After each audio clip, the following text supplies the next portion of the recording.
What kind of debate can run through the entire history of Western philosophy? Countless philosophers have debated it endlessly. It concerns the way humans perceive the essence of the world. It is the debate between realism and nominalism. Today, in a few minutes, let's review the origins of this debate, understand the medieval scholastic philosophers, and the historical origins of this ongoing controversy. Review the development of Western philosophy. As early as ancient Greece, the early natural philosophers were constantly questioning the origin of this world. But due to the views of these origin theories being too simplistic and abstract, people's focus returned to human society itself. In order to resolve these unresolved debates, Plato and his disciple Aristotle successively proposed more innovative philosophical theories. Plato's theory of forms posited the existence of a world beyond ordinary sensory experience. This world is a world of ideas, metaphors of the sun, line, marriage, and cave. He used 4 vivid and imaginative metaphors. He elaborated on his philosophical views. Aristotle, on the other hand, believed that substance is the common factor of the world. That is, a concrete and diverse form of substance. It is the fundamental element that constitutes the world. Aristotle believed that ideas cannot exist independently of substance. Ideas should be closely linked to substance. Substance is the medium and carrier of ideas. Others. Therefore, he advocated discovering through the study of substance and mastering the true essence and laws of this world. Later, Boethius, when commenting on Aristotle's categories, raised 3 key questions, with the Latin Church Father Boethius retranslating these 3 questions from the categories, returned to the perspective of Christian philosophers. Over the next few hundred years, in the history of philosophy, there was no philosopher with an independent view who systematically answered these 3 questions. Until after the 11th century AD, the scholastic philosophers began to address the common issues with different answers. In response to these answers, they naturally divided into 2 major camps, realism and nominalism. Quote, simply put, realism believes that things in the world are real and existent, not just products of our imagination, nor merely conventional symbols. According to realism, we have reason to believe there exists a reality beyond our subjective consciousness, an independent existence. This existence can be perceived and understood through the environment we are in our own consciousness. Nominalism, on the other hand, believes that the external world is inaccessible to humans, and we can only perceive it through our own thoughts and understand this world. Therefore, they argue that names create everything. In other words, all things in the world are merely symbols assigned by human language and culture. They do not have true inherent existence. They lack true essence of existence. Therefore, nominalists believe the external world is not truly existent. Only our language and thoughts truly exist. In short, the core difference between realism and nominalism lies in their views on the external world and its independence. Differing perspectives on existence. Realists believe in the real existence of the external world. Nominalists believe the external world lacks independent existence.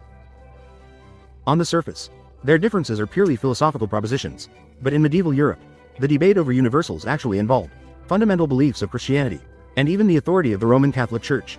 Realists stand on a Platonic standpoint. They believe universals are objectively existing independently of individual things. Universals are more fundamental than individual things. The general entity of reality. It is the common characteristics that constitute the basis of the existence of individual things. This view actually closely aligns with the orthodox theology of the time and is inseparable from the fundamental doctrines of Christianity. Followers of realism often believe that God is the true existence, and God is not the product of human cultural imagination. According to the perspective of realism, all Christian doctrines then appear logical and coherent, whereas cultural theorists often deny the independence of the external world and reality. They insist that Aristotle's view of the first entity is the correct one. They believe only individual things are truly real entities or realities. Common characteristics are merely terms used by people to express the names of individual things. It is only human culture that imagines concepts and symbols. Fundamentally speaking, common characteristics are just an abstract concept. They can only exist in human thought and language. Therefore, universals must exist after the existence of individual things. It cannot be separated from tangible things and human thoughts. This idea led to the emergence of many heretical thoughts, such as the Trinitarianism in the early Middle Ages, which believed that the Father, the Son, and the Holy Spirit are all God. They are 3 entities, not 3 persons of the same entity. In other words, they believed there are 3 gods in the world. This directly contradicted the fundamental belief in monotheism and denied the theory of the Trinity. Also, there was Pelagius, a monk from the early 5th century, who believed that the sin of Adam and Eve should be borne by themselves. How could it be passed on to their descendants? So, in his view, the original sin issue does not hold. All these heretical thoughts have already offended the authority of the Church.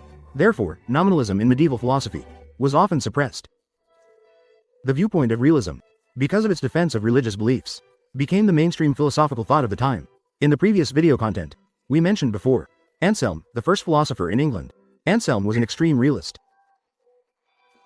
His ontological proof of God's existence was continuously used in later Western philosophy, in works of philosophers like Descartes, Spinoza, Leibniz, and Hegel, among others.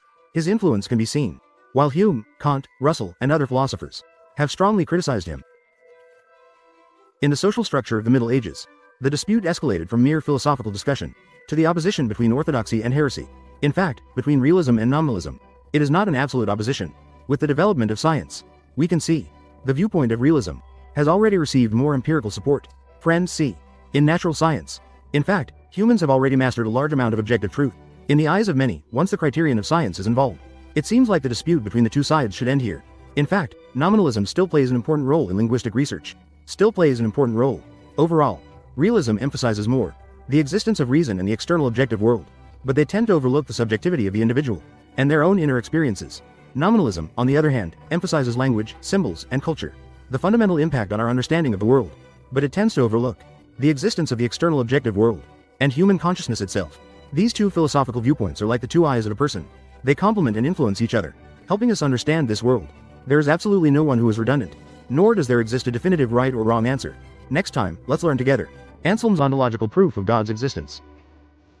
Follow me for a popular look at philosophy. Friends, see you next time.